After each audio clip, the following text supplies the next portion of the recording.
And it's time for season 2 of the Baseball Talk Radio Show. Welcome to 2017, everyone. And here's the first edition of the year.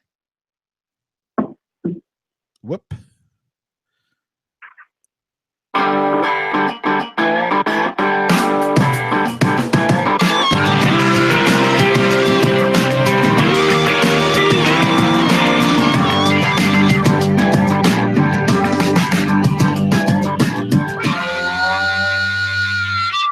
Hello, and welcome to this edition of the Baseball Talk Radio Show, where we're talking all about our favorite sport. I'm sure it's probably yours as well, of course, baseball. And happy 2017, Mr. Gary Mack. Thank you, Rich, and happy 2017 to you too. And I guess I'm a little rusty, taking a couple of weeks off there, but been very quiet on the baseball front, but not for us because we've been busy trying to get some guests on. We got a great guest on tonight, and we've been working hard reading this book, the book he put out. It's a terrific book. And Rich, if you're ready, you want to bring him on right now? Sure, why not? We're talking with, of course, Jim Campanis Jr. here. He's got a book out called Born into Baseball, Laughter and Heartbreak at the Edge of the Show. How you doing, Jim? I'm doing great, guys. Thanks for having me on. Thank you very much for joining us. And we were just talking a little bit before the show. Gary and I are waiting on some snow, but you're going to be in the Northern California area yourself this coming weekend, and you're looking on some bad weather yourself. Yeah, and you know, you set a date for January 7th. Like, what do you expect? In California, it's hit or miss. It could have been 90, but instead it's going to be rainy and cold, and maybe even they're saying maybe the storm of a decade kind of a thing. But I got windshield wipers and good tires, so I'll be all right. I feel for you guys though back east. You guys get it 10 times worse than we do. So that's how we complain out here. We're going to get hit with a little rain, So, well, luckily our snow is going to be on a weekend, so we don't have to go out and drive to work. So there's a good spot there. We had a little bit of dusting today, and but it's mostly all done. But we're waiting for something else to come. So we'll see what becomes of that. But and I'm still waiting for baseball season to come around already. I mean, how long's it been? Two months? I mean, let's hurry up here. Come on, baseball, let's go. I know we're waiting for the game to come back too. And in fact, I was talking to somebody yesterday, and they said, "Well, I've been watching Venezuelan and Winter League baseball, so he's getting his fix." But yeah, we've been waiting for it, and thankfully, we had your book here to get us through these long, cold months, and it's really a terrific book, Jim. And anybody that knows your name, your family's name, and you're a whole family of baseball players there. Your grandfather, of course, was the general manager, or rose to the general manager of baseball with the Dodgers, and your father played minor league and major league ball, and you played minor league ball. And the book is essentially a story of your life in baseball. Yeah, and it's one of those things where I would sit around the table when I was 5, 6, 7, 8 years old, and at that time, my grandpa and my dad, I was like their little student, and my grandpa would teach me. I was playing shortstop in Little League at the time, and he would teach me in the living room, how to turn double plays, and we would watch games, and it's just, I didn't know any different, but he would pick the phone up sometimes, and we're watching a game, and I don't know who he was calling, but he had a phone right next to his easy chair, and I'd hear him yelling, "I told you to move him over 10 more feet. This guy's an opposite field hitter." He was calling the dugout in Montreal or wherever the team was playing, because he had the number, Yeah. and telling them to move the guy over 10 feet to the left, and it just, these are things that I would tell, to some guy sitting next to me at a bar, or I would tell some coworker who was a baseball fan some of these stories, and they're like, "Man, you got to write this down." And well, I did after a while, and I ended up with 175 of them. And the poor publisher over at Summer Game Books, Walt, I sent him all of it. He actually said, Jim, can you send me your manuscript? And I started laughing. I go, manuscript? I said, I got a bunch of stories that I tell my buddies, if you want to call that a manuscript, that's fine with me. Okay. So I sent him 450 pages of stories.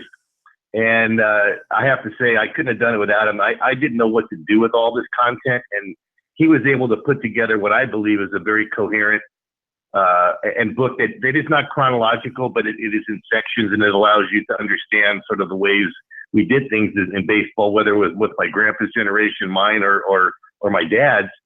And then there's also a bunch of stories that had nothing to do with baseball, but we just happened to be somewhere because of baseball, and something interesting or funny happened. And those are some of my favorite stories. And I've had, tons of ladies, especially who aren't necessarily huge baseball fans. They become baseball moms almost. Uh-huh. And they've given me a huge amount of great reviews because they've been thrust into baseball and don't understand it. And I help kind of maybe shed a little light on that. So it's been a wonderful experience, and it's been life-changing. I actually now I'm being asked to coach elite kids, primarily on the mental side of the game, because I do put a lot of that in my book.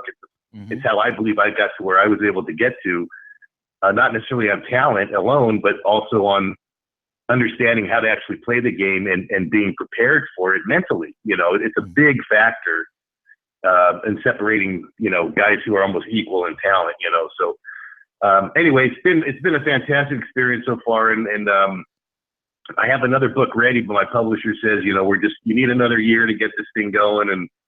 And so, these book signings that I do are some of the ways I get my baseball fix as well. So I know what you're talking about with your buddy watching the Venezuela game, And Jim, we're all used to watching Major League Baseball, but when we read your book here, we get an appreciation for the minor leaguers and the dues that they have to pay even before they make the minor leagues, and what a hard road it is climbing up the ranks, getting up the ladder, so to speak, and eventually possibly making it to pro ball. I've learned a new appreciation for just the travel, the dusty roads, the poor stadiums, things like that. A lot of the stories in your book here are chronicling that, and it's just a tough road to travel for some of these players. Well, it definitely is, and I think that's part of the kind of maybe the baseball system. It's like it's actually a weeding out process, and I can't tell you how many great players, guys that were all state or whatever, and all world or all universe, and then they would come into this minor league, environment, and some of them got homesick, and they would quit, and just leave, because they literally couldn't handle the lifestyle. But I was born into this lifestyle. Like, I thought this was normal. Like, you mean you can't handle getting on a bus ride for 16 hours? Like, duh, that's what we do. Like, that's what we're like supposed, So I thrived in that environment. And I believe that it, again, helped me persevere and continue probably longer than I should have or could have. But on the other side of the coin, it was the money. And that was the part that, and I say to this day, I hung it up at 27, and I was just about to turn 28 in a few more months, and that's pretty old for a guy that hasn't been to the big leagues. But there's stories in the book that'll tell you some of the reasons why I didn't get there, and of course everybody has their reasons why, or whatever. But I have a pretty legit one, and anyway, the idea of not being able to continue my career at 27. When I was really, I believe, at the peak of my playing ability, was simply financial. I mean, I just could not afford $1,000 a month to go out with a wife and a kid. And, you have to, they don't put you up in a hotel. I mean, people, that's a misconception. They think, oh, well, you're a player. They put you in this nice place, and all you got to do is show up to the park. Like, no, man, we had to get a water, a water bill from sign up for the water company and sign up for the electric company. And like every town that we went to, we had to do all that same crap, just like everybody does when they move, Mm-hmm. So all of that was, it was a distraction, but it was obviously part of like what you had to do to do your job. And because we all had the dream, and we kept, back in my day, it was like, you make it up for 1 month, you're making 25 grand a month. Like that was huge money, you know, back then. Right. And it's funny because now it's obviously much greater, but like that, we weren't really driven by the money as much as I want to compete and play with the best of the best. You know, when I went to 5 or 6 big league camps when I played, and I was right there with Griffey, and I caught Randy Johnson, and this stuff's in my book. And, you know, I got to play with Edgar Martinez and talk hitting with him. Man, I hope he gets into the Hall of Fame. And it's just, you know, these experiences, not many people get to have them as a player. But then I also have some cool stuff in the book about Jackie Robinson. And my dad and I joked that we caught the best left-handed pitchers of the century. You know, I caught Randy Johnson, and my dad caught Sandy Koufax, you know. So, you know, these are just things, again, I go back to what was the motivation of this? And it really was an accident. This whole thing was an accident. And so I really appreciate you having read that part, because I talk about the challenge that baseball, the game itself presents. And then you leave it and you're hit with even more challenges because, you know, how can you live on $800 a month, which was what $750 a month was my first month in minor leagues. I mean, my apartment was $700, you know. So you play because you love it. And that's the guys that make it all the way. I mean, they dealt with perseverance. Randy Johnson, you know, he's a former SC Trojan and a friend of mine. And, you know, people see him in the Hall of Fame but you know what? He spent 4 years in the minor leagues, and most of them were very unsuccessful. You know, he was trying to find his, you know, just like we all were. That's what the minor leagues are for. So, you know, no other major sport has a system like this. And again, I think that's also what makes baseball so great, because you could be in Zebulon, North Carolina, and see a AA game, and you can be in, you know, I don't know, Lake Elsinore, California, you know, maybe 30 miles from Anaheim Stadium and see an A-ball game. You know, I mean, it's pretty cool the way the minor leagues are, and it allows baseball to get out to more of America, you know.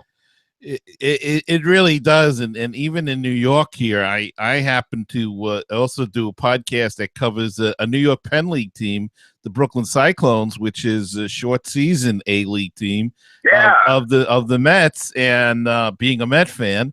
And it is fascinating to see these kids come in at you know, they're getting kids from 19 to 23 or whatever coming in. Right. And it is just fascinating to watch them and to watch them go through a system and hopefully make the majors, and you know, to see the evolution in the play is just incredible.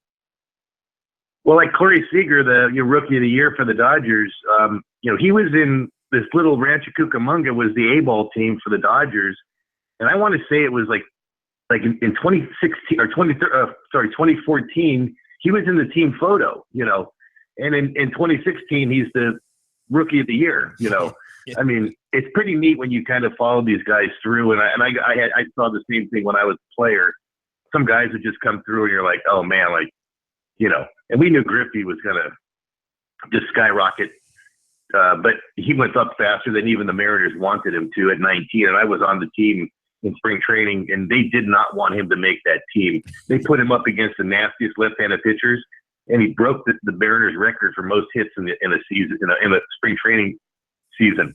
I mean, this guy was just, you know, and I say to this day, like you even ask Mike Piazza, like, who's the best player of our generation? And they're going to say Ken Griffey Jr., you know. And Griffey still played 3 years in the minors. I mean, well, 2.5 seasons, I guess, you know, 17, 18, and then half of, or part of his 19 year. But, you know, some guys are just going to get there, and other guys need grooming, and other guys are going to be what you would call filler players, but they're still major leaguers, you know. And I was right there. You know, they put me on the 40-man roster in 1992, and, you know, that's where you're like, well, hey, I'm almost on the team, I guess, and then there's that call up at the end of the year. But I don't want to give away my little secret on that one. But it's in the book, and that's actually one of the climaxes of the book is, you know, kind of how a career, you know, that you thought since you could remember, since you were born into baseball, that you could remember was going to be fulfilled, and then somehow it doesn't. It's just that's one of the toughest. To this day, I still like have to shake myself. Like, man, you didn't make the big leagues. Holy cow! And part of what I do, I think, in my professional world is try to make the big leagues in another way. And I think I've done that. I think I've been able to make the quote big leagues. The book got to #1 on Amazon, so I guess that's kind of the big league, right? So, well, and look, you accomplished something that millions of kids have dreamed about, and that's even playing professional ball. And you played at some of the highest levels that you could play, other than the majors, and played with some of the all-time greats that we'd love to have on the show. But, well, I'll tell you one of the stories that we were talking about winter ball, and just a quick one that I got sent to Puerto Rico for winter ball, and the deal was like our minor league guy talked to their GM or whatever, and basically they said this guy needs work. He got hurt at the end of the season, and can you make sure like he's getting he's basically the starting catcher. And they made this agreement, and boom, I show up, and I was told I'm going to catch a lot so I can get back up to speed, and that was great, right? So I get there, and I notice a locker next to mine, and there's a bunch of catcher's gear in it, and I certainly knew that name on top of the name in the locker. And then the guy to the next other side of me was another catcher. I didn't recognize his name, right? So we start our first practice. We have like a mini spring training kind of a thing before the winter ball starts, right? And the older dude comes up to me, and he's really cool, and he goes, "Hey, I could start if I want to, but I'm gonna, I heard you're gonna catch, and I'm just gonna DH, but at the end of the year, I'm gonna want to catch a little bit." And I said, "Well, dude, thank you." I was like, appreciate that, and it was a little awkward, but anyway. But then the younger guy was like totally like almost calling me Mr. Campanis, and he was 18. He had just signed, or maybe 17. He just signed. And then in Puerto Rico, like they groom the kids to be the winter ball player stars. So like, even when you're a very early signee, they sign you to the winter ball team in your area. And that's what they did with this kid, basically to catch bullpens and take BP, right? So anyway, he's asking me all kinds of questions, and I'm showing angles and how I do catching and how I do my footwork and how I do my framing and all that kind of stuff. And he's just soaking it up and thanking me, and and then I see him hit in batting practice, and I notice he's a switch hitter, and I'm like, dang, that guy's got a pretty damn good swing, So anyway, not many catchers or not many people could ever claim that they started over Ivan Rodriguez and Jorge Posada. Those are the two guys that I started over in Puerto Rico that won winter ball. And it's just amazing to me. Like, both of these guys will most likely make the Hall of Fame, and I had the #2 next to my name in the lineup. It was kind of funny. So it's another thing that happens in life, and in this life of baseball. You run into these types of people, and playing in that Puerto Rican league, it was nothing but stars. It was really quite awesome to play down there. And Jim, in the book, you have an interesting story to tell about when you were younger, when you were invited in all the clubhouses due to your grandfather and your father. And it kind of reminded me of a story that I went through growing up. As a young kid outside of Atlantic City, I happened to sit next to Willie Mays during a charity softball game. And I remember looking over at his hands and his ring. He had like a World Series ring on and things like that, but it never occurred to me to ask him for an autograph. And here he was sitting next to me for about an hour at this game. Now I would probably have loved to have an autograph from him, but you have a portion in your book about an unwritten rule in clubhouses, especially with family members and things like that. Can you tell us a little bit about that story? Yeah, it still goes on. I actually was on the Arizona Diamondbacks pregame show at Dodger Stadium, and it was because a friend of mine was the pregame host, and he had read the book, and there's a story in there that references Vin Scully, so he wanted me to tell that story, and it was the same thing. Like, as I'm walking through, like, I really wanted to get, a selfie with Vin Scully. Of course, how cool would that be, for my Facebook page? But you just can't do it, And I shook hands with Tony La Russa, who was my dad's roommate, and with the Pirates. And again, they're just, because you're inside it, you can't do it, and when I was a player, there were a couple guys that I played with who did like send the bat boy across to the other field, the other dugout, and have them sign stuff for them and cards. And I just thought, we all thought that was kind of tacky, but I forget that guys are fans of the game too. Let me just mention this too. And people think this is crazy, but when you were a player, and you played, and I got a chance to play over the course of 8 seasons plus 3 years of college ball. And I played with, like, if you're in your late 40s, I damn probably played with you or against you, okay? And so now all of a sudden, Brad Ausmus is the manager for the Detroit Tigers. Like, Brad and I became buddies. We're on the same baseball card together for the prospects of 1992. We even have a little gag where I wipe my J across his face, or he wipes his S across my face, depending on who gets the card first. It's a little gag. But anyway, we're friends. So, like, how can I root against the Tigers? Because Brad's the manager, and same with Brian Price for the the Cincinnati Reds. And I mean, I could just go down the line with people and friends of mine. Tom Goodwin I ran into recently. He's with the Mets. He's the first base coach. I mean, I have a tough, and Dan Worthen was my pitching coach with the Mariners. It's like the thing about when you have like a personal relationship with these dozens of these guys that are out there. I mean, for me to watch the World Series this year, I wrote a story in the book about how Joe Madden basically saved my career and then added another couple years onto it. How can I root against the Cubs? And everybody's like, "Oh, you're a front runner." I'm like, no, I've been rooting for Joe Madden since 1990 actually, or I think it was 92. But anyway, but Terry Francona was also a guy who managed against me, and we actually developed. I hung out with him one night at a place and talked. He's a super great guy, and so that's the one thing I think about on the inside, as you call it, And by the way, when you're not on the inside, like I would love to get back into coaching and get back into helping players, especially on the mental side. And it's crickets. You try. I mean, I've tried to tap into a bunch of people that I know, and it's just. And I know I have a good friend who's a former Cy Young Award winner who wants to be a pitching coach. He can't get in. So it's just that when you're in, it's like you have. I'm learning this now when I didn't know it back then. But when you're in, like, you really have to like respect and I guess be humble of your position inside the game, and nobody wants to lose that, So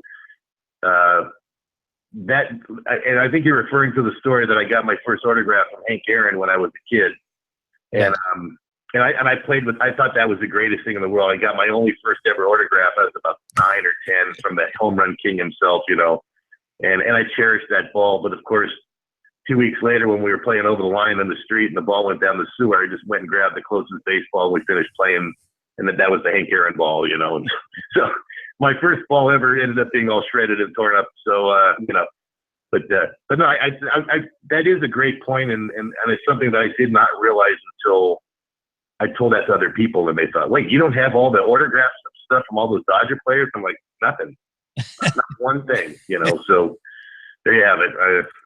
I guess if I had it, I could have some of my own memorabilia shop. I mean, literally, we could have had that kind of access to that kind of stuff, but we just never did it, Yeah, it's almost like the baseball cards you collected as a kid. You wish you had a box of them. Now, I still have a few stashed away from my son, but yeah, we all wish we had those little trinkets back.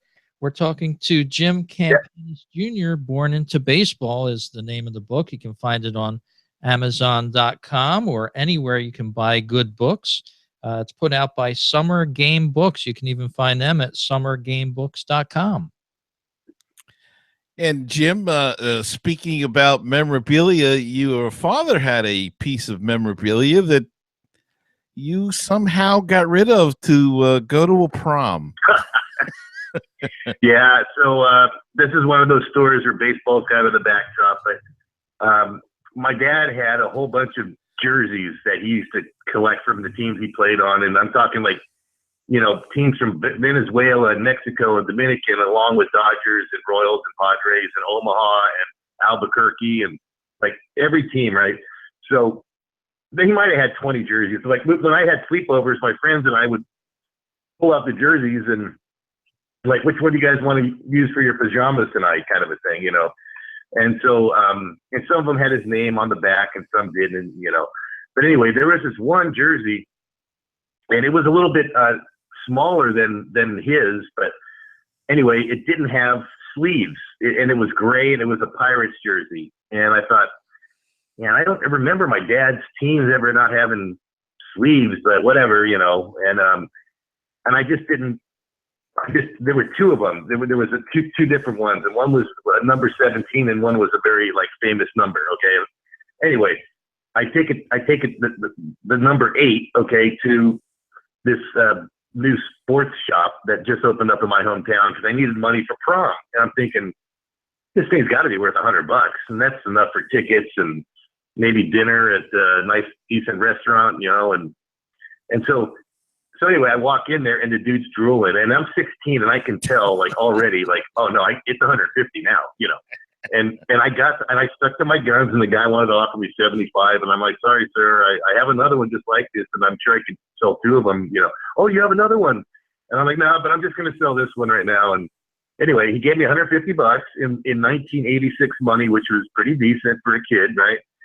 And I had the best prom. I didn't have to ask my mom or dad for any money, and anyway, now I'm a junior at USC. Fast forward about 4 or 5 years, and I get a call from my dad, and he's like, "Hey, remember that Willie Stargell sleeveless road jersey that I had? Like, where is it? He just got named to the Hall of Fame. It's got to be worth $500 right now."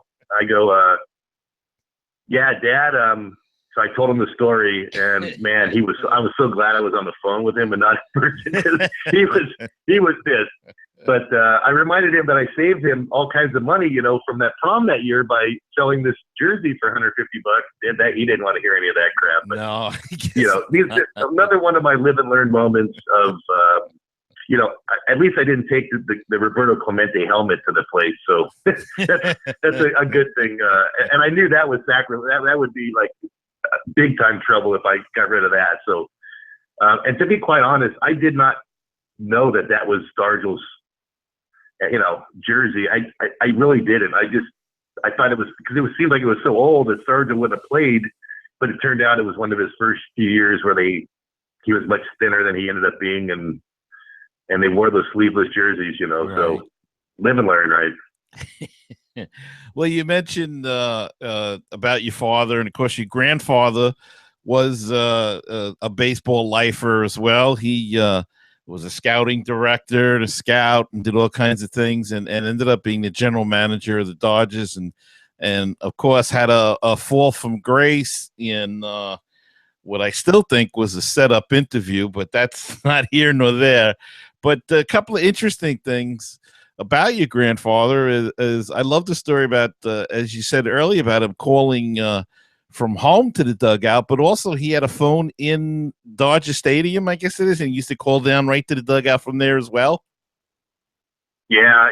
So he had there were only 2 boxes, and it was the owner's box, which was like on the third base side from my grandpa's box, and then just so we were the next one. And then just to the right of us was Vin Scully, like literally right around the corner. And so there were 5 seats in the front of this box, and then 5 more in the second row, but behind it, you know. Mm-hmm. And so we could have about 10 people in there. And I remember one time we were in there, and my mom was just enamored with this older guy that was in there, and he was very debonair, and you know, they would serve us like roast beef and like Haagen-Dazs ice cream afterward, and this was big time like glamour, you know. I mean, this was really cool. Anyway, turns out the guy was Cary Grant, you know.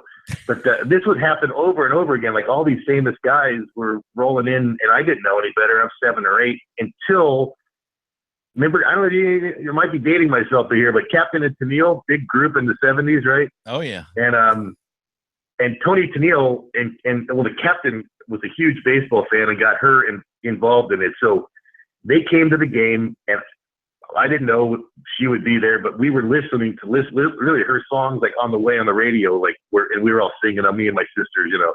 And I get there, and my mom says that we love her song Muskrat Love, so she sits me down on her knee and sings Muskrat Love to me when I'm like 7 or 8.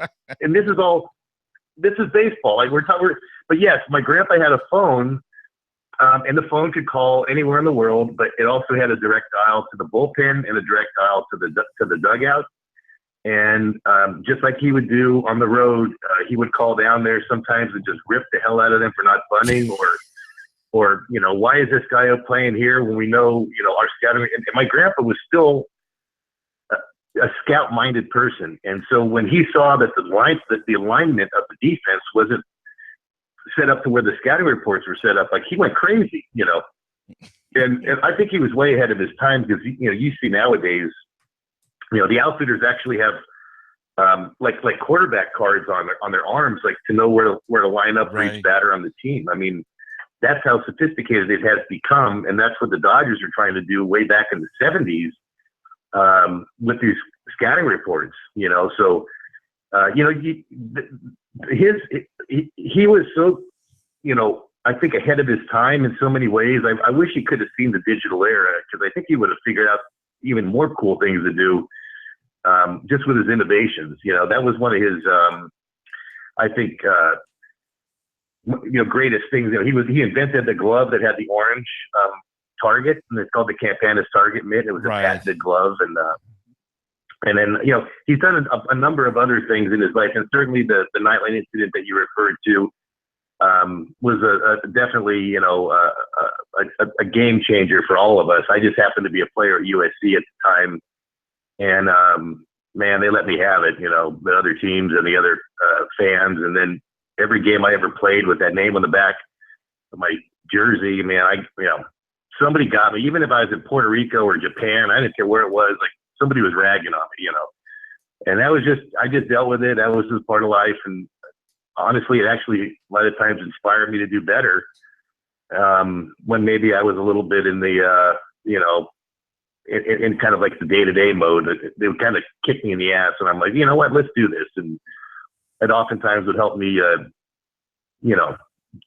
perform better and motivate me, But at the end of the day, I look back and I look at his career and all the people that I've known from all ethnicities have come and talked to me about this, and no one says anything negative in terms of like, and Dusty Baker's a perfect example, and he said to me very simply, your grandpa never did anything, in my opinion, never saw anything that would make him in any way some kind of a racist. In fact, I always say that they got the wrong guy, because maybe Dusty knows that there were other guys that were overtly blocking players' opportunities or had a negative perception of these players.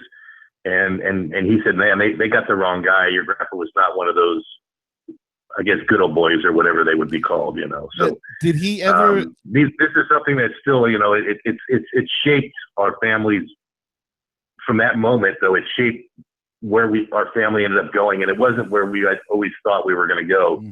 So,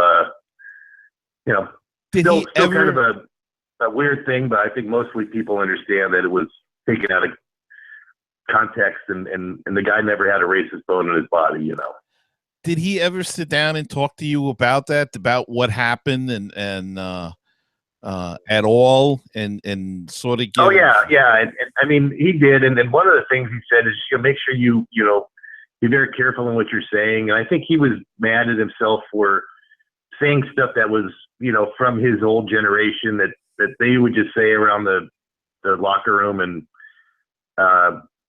that wasn't him, and I actually also spoke with Ted Koppel. I was in radio after I got out of baseball, and he happened to be at the big KFI radio station where I worked in Los Angeles doing an interview for his book.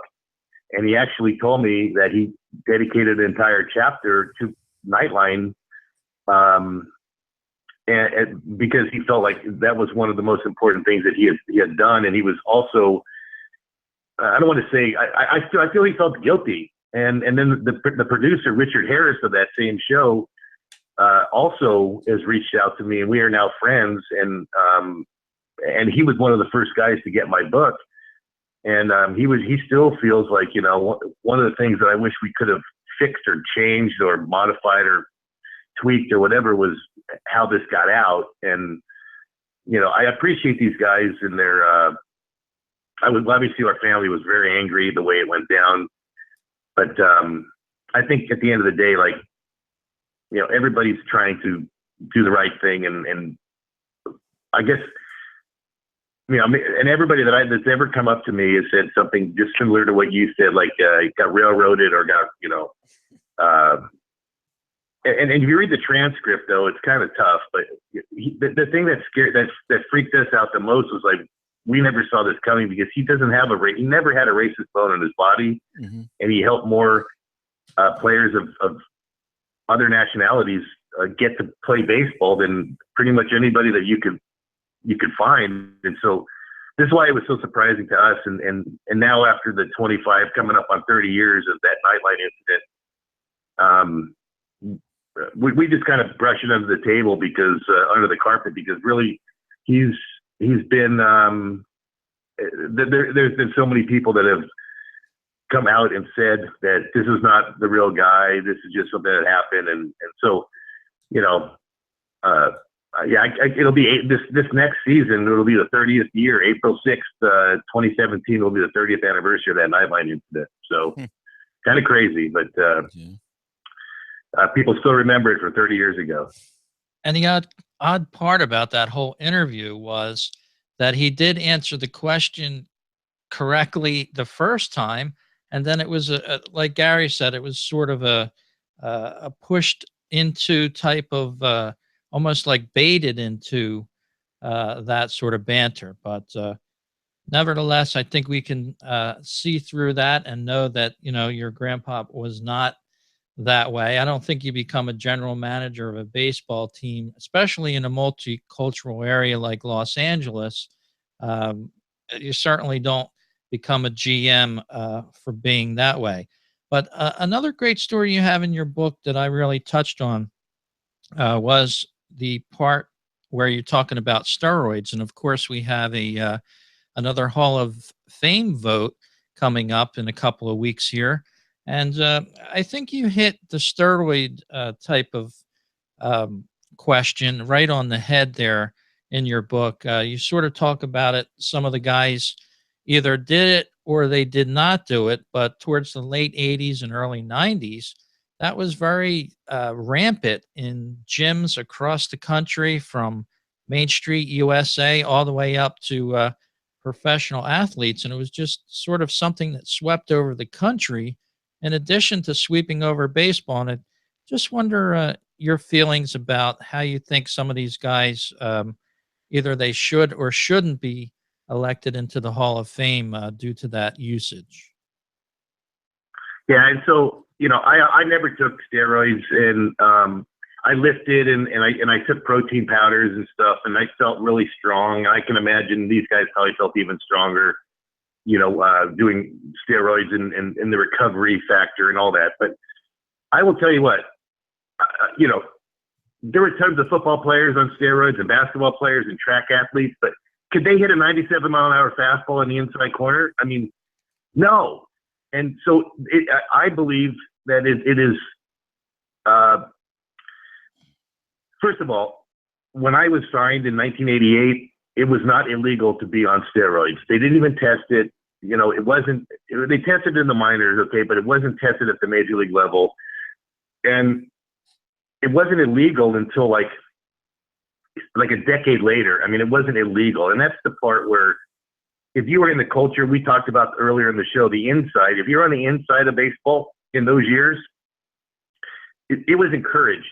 The managers and the trainers and the front office, they encouraged players to keep up with everybody else and to do this stuff. And I don't want to say the name, but I had the major league manager telling us to do it in the offseason. I was like, whoa, you know. And for whatever reason, I never did cocaine because Len Bias, if you remember the guy, the first pick for the Celtics, he died of cocaine. They said it was his first time, and I just thought to myself, you know what, the risk is not worth the reward, you know.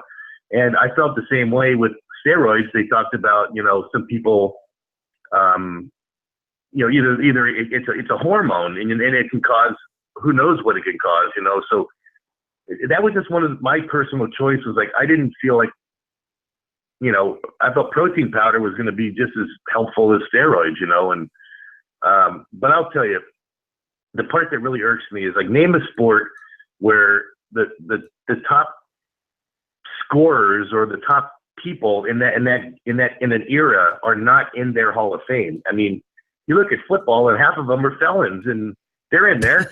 They still have announcing jobs, and baseball, like, it gets like, these people get so staunch about, you have to be a freaking saint now to get into the Hall of Fame. And to me, like, I think that's deplorable. And to me, because a guy did steroids along with everybody else, and pitchers alike, you're saying that because he did that, now he can't be. I mean, to me, I just think that is a ridiculous argument, because I was in that culture and that is what they shoved down our throat. Now, if these guys today are doing it after all the lessons should have been learned and blah, blah, blah, I have a real problem with guys today doing it. They should know better. It's now not part of the culture. It's actually part of the counterculture, the culture that will soon be out of baseball if they don't conform.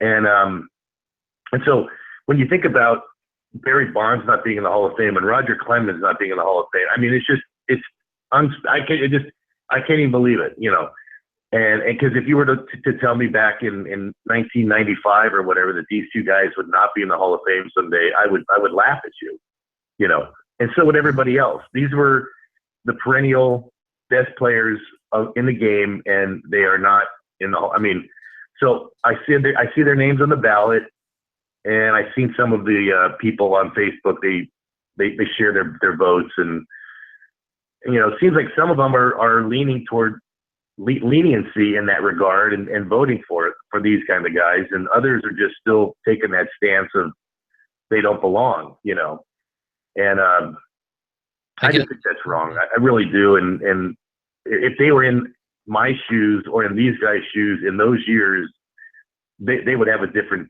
thought, a different thought pattern. And I'll bet you anything, half of these guys regret what they did because they probably felt like it didn't really help them that much to put them into the situation that they're in today.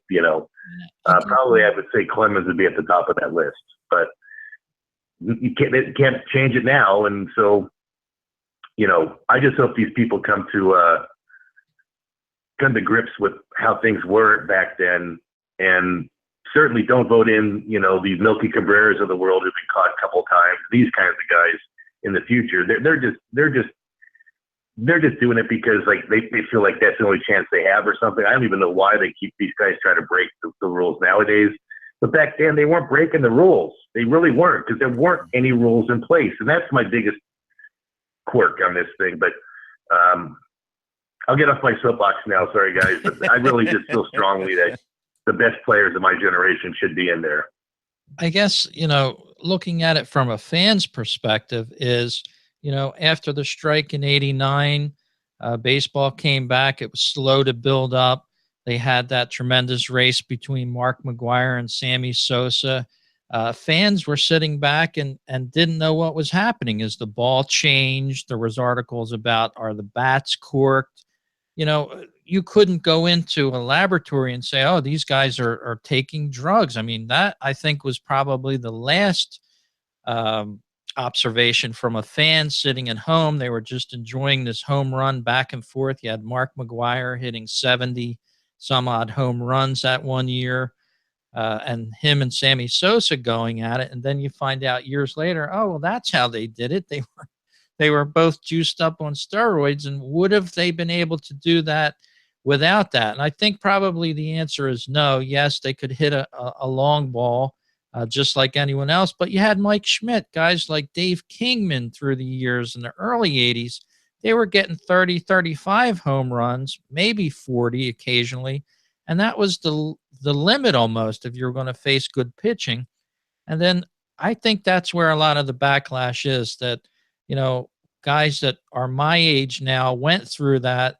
They watched all this great play, but then now years later, it's come out that, oh, this is how great they became. Yes, they did have the skills, but they didn't necessarily have skills to hit 70 home runs before they started taking the steroids. Yeah, I'm not going to disagree with some of that thought, and because, I mean, steroids make you stronger, and then they make you also recover faster. Okay, and that's why these guys were taking it, and that's why they were being. That's why their managers were telling them to take it. And you know, I mean, when McGuire and Canseco were on that team in Oakland together, you know, those teams, like, those guys are probably not the only two guys on that team that were doing it, you know, and so, you know, in the course of 162 games, which actually is more like, you know, maybe 180 days or more of working, you get beat up. And I can see where the recovery part of it is probably more important when you talk about the consistency and being able to come out and hit twice as many home runs as someone like Dave Kingman, who another USC Trojan. And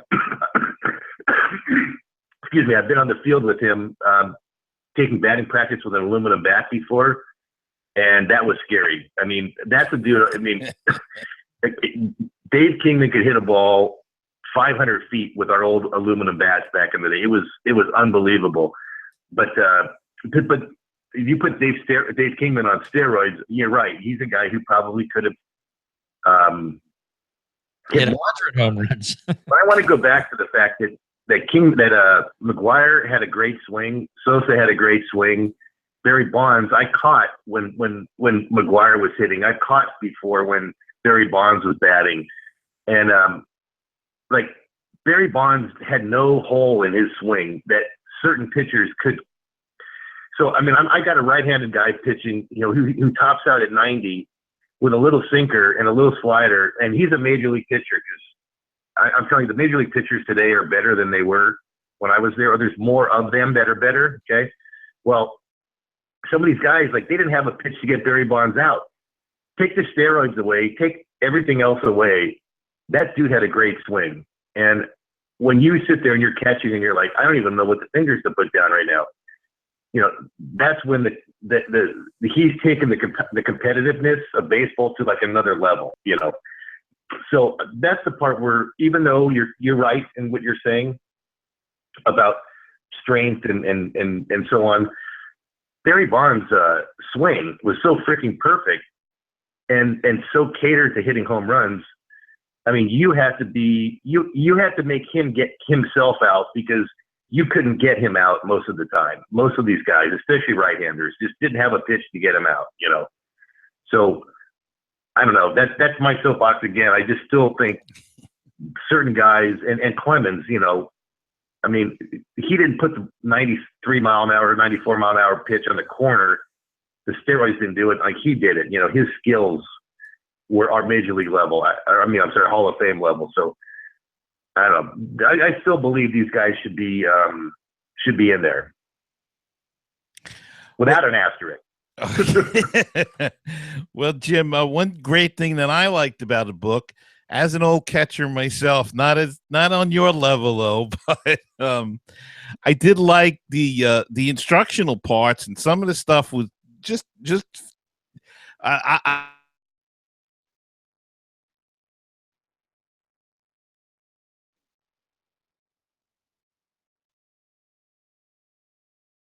And it looks like we've lost Gary and our guest here on the Baseball Talk Radio Show, but it's been great chatting with Jim Campanis Jr. His book, Born into Baseball, Laughter and Heartbreak at the Edge of the Show. It was a very great broadcast, and I want to thank him for joining us, and I hope to talk to him again real soon. Thanks for joining us.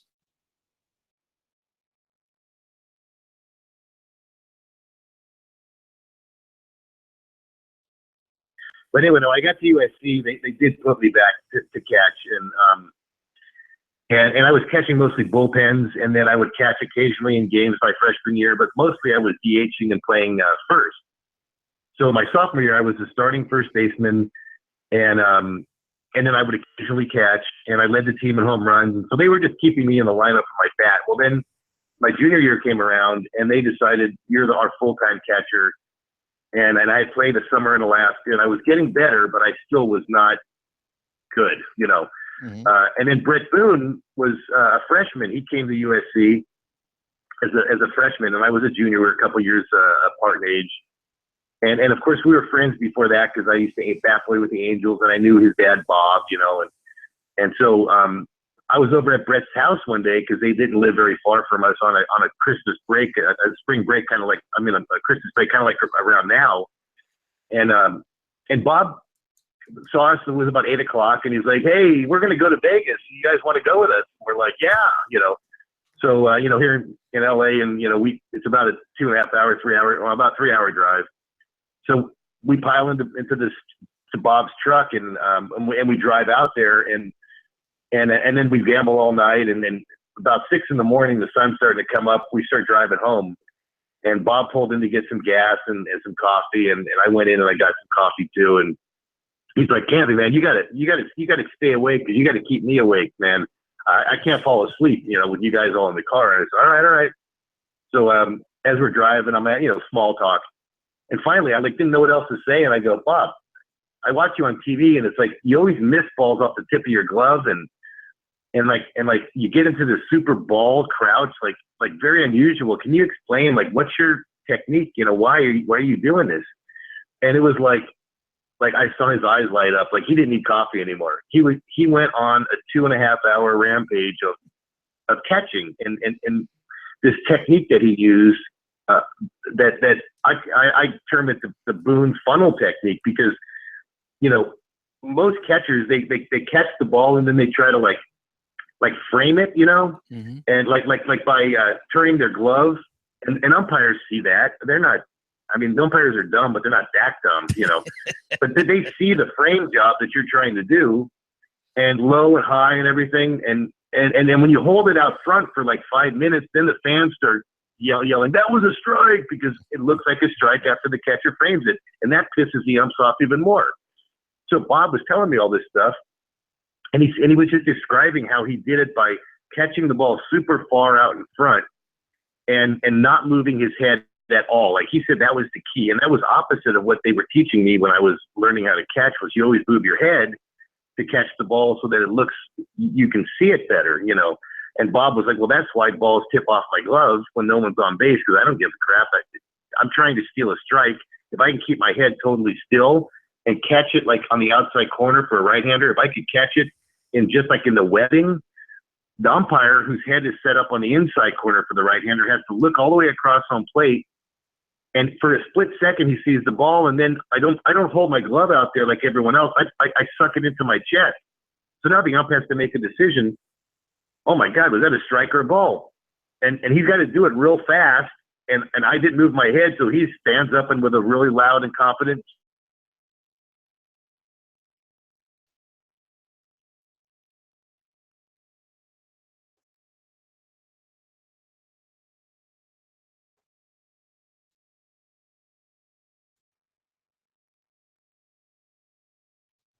was caught, not necessarily the flight of the ball. And it was actually a brilliant optical illusion that Bob created, and it worked for me for many years. And I had tons of pitchers, including the 2 Hall of Famers. They would rather pitch to me than Yvonne and Jorge back in Puerto Rico that year, because we just had developed this like rapport as a pitcher catcher, you know. And Bob reminded me of that as well. He caught Steve Carlton and he caught all these other guys, these famous pitchers, including with the Angels, Mike Witt and some of these other guys.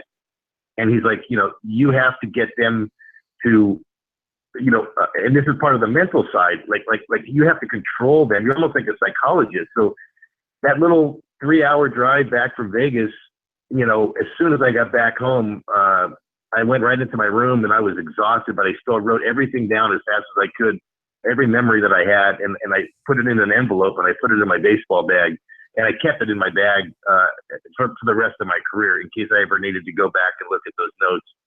But, you know, the Bob Boone funnel technique, you know, that's another thing, being born into baseball. I got into the Angel Clubhouse. I got to know Brett. Brett's now on my team. Now I'm at Brett's house, and Bob wants to go to Vegas. And boom, I get taught the best catching lesson of my life. Another weird circumstance, but it certainly was a wonderful, way for my career to blossom as a catcher. Yep, certainly was. And we're talking Jim Campanis Jr. Born Baseball. Heartbreak to the Show is the name of the book. And Jim, to take us out here, I was like to know your thoughts about a player. He was drafted in 2009, taken number 25 of the amateur draft. Of course, I'm talking about Mike Trout. And do you happen to think he may be one of the best players ever in baseball, maybe compared to like a Babe Ruth or a Joe DiMaggio some way down the line? He certainly seems like he's halfway there. Yeah, and I have to say, so out in LA, the Dodgers have this one cable network, and like not many people have it, and so I couldn't watch Vince Scully. Like we all couldn't the last couple of years. It was pretty pitiful. But the Angels got smart, and the Angels were just on the regular Fox, so everybody could get it. And then they even had an app, like you could watch the games live on an app if you weren't even around a TV, which I'm often not. Around a TV, but I have my phone with me all the time. So I probably watched, I'm not exaggerating, 120 Angel games last year, and they were horrible. I mean, that team was just, I couldn't believe how they could possibly lose a game when they're up like they did, but they did. They did it. I don't know how they did it, but they did. But I was really there to watch Trout and I think Pujols also, and I watched the personality, like how those two guys who were 10 years apart in age or so, how they talk about hitting, and they talk about a lot of different things.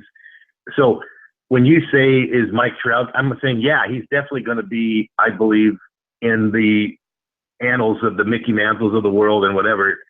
But I think Albert Pujols is going to be the unsung hero of part of his maturity and development, and he's doing incredible things. But he's so young, and I just really feel like the guy like Pujols, he's one of his close people that he hangs with, and just when you watch the backstories they show the Angels, and then them getting on a plane, and he's standing right next to Pujols, like these guys hang out even off the field and talk about this. So I think he will be one of the guys that, and I laugh. I honestly, I laugh because whenever he does well, people keep saying he's on steroids because he looks like he's on steroids, right? But I mean, they test these guys. They test them with the most, intricate equipment in the world, and he's passed everything. He's never even been on the radar of that kind of a thing. He's just an ox. He's a linebacker playing baseball, And I believe that in the future we'll be comparing other players to Mike Trout, and just like we compared to Mickey Mantle and Hank Aaron and those types, So huge fan of Mike Trout, also of Mike Scioscia, who I was bat boy for many years with the Dodgers, and I bat boy for the Angels. So even though everyone associates my name with the Dodgers, I truly am a huge Angel fan. Because of Mike Trout and Mike Scioscia. Yeah, and he has such a big workout in the off season. He lives about 12 miles from where I live, and he actually trains right in the town where he grew up, and he pushes big tire tractors around, these big tires, and, he's all about calisthenics and keeping himself in shape. And I agree with you in your book there, Born into Baseball. That's the way. If you're listening to the show here and you're trying to get some tips on how to bring your career up maybe, or try to get into baseball, be yourself, do your own workouts. Don't think about alternate substances to do it. Be yourself. And that's what I got from your book. And I really loved it. And it was great talking with you tonight. Great. And thank you guys so much. I know we talked about like how long you guys want me to talk, because I can talk, but I appreciate you guys giving me the platform and to share some of these stories. And obviously the book is, it's been really fun and to be able to talk to people like you who've had a chance to read it and to share these stories. And by the way, I because baseball is autograph kind of a thing, and I didn't think about this, but I had to come up with a strategy because everyone was asking me to sign their book, and it was a pain because they bought it on Amazon and then they sent it to me, and I had to send it back to them.